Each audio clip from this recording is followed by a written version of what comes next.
L'industrie du futur se dessine aujourd'hui. La chimie ouvre des pistes, que ce soit dans l'accompagnement de ses utilisateurs grâce au développement d'outils d'aide décisionnelle, l'automatisation des process, la miniaturisation des outils de production, le développement de nouveaux matériaux pour répondre à de nouvelles exigences. Les industriels de la chimie ont déjà commencé leur transition vers cette industrie du futur, une industrie qui se veut plus propre, plus performante, plus respectueuse de l'environnement et des individus. Voici quelques exemples qui illustrent cette nouvelle industrie. Vous connaissez bien sûr l'impression 3D qui révolutionne la manière de concevoir les pièces.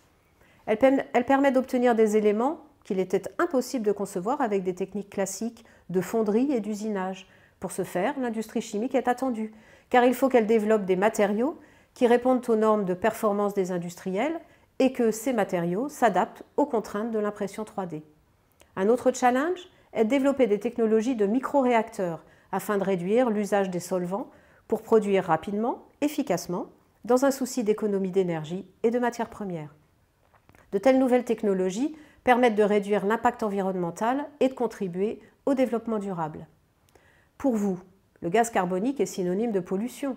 Eh bien, plutôt de considérer que le CO2 est un déchet, des chimistes réfléchissent à intégrer ce sous-produit des réactions chimiques et à l'intégrer dans la réflexion globale des processus. Comme l'eau que l'on recycle pour l'économiser et la préserver, le CO2 doit être considéré comme une ressource qu'il faut gérer et intégrer dans les processus. Il peut être, par exemple, utilisé très efficacement comme fluide frigorigène. On a évoqué le développement de la chimie du végétal.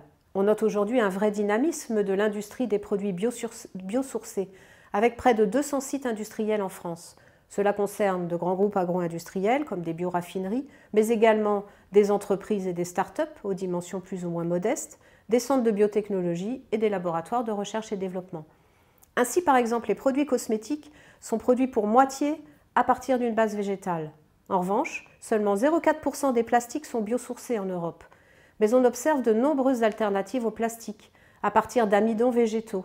En effet, la multitude de molécules présentes dans les végétaux, arbres, céréales, plantes et autres algues, en font de véritables outils de la transition énergétique, tant pour l'industrie que pour la grande consommation.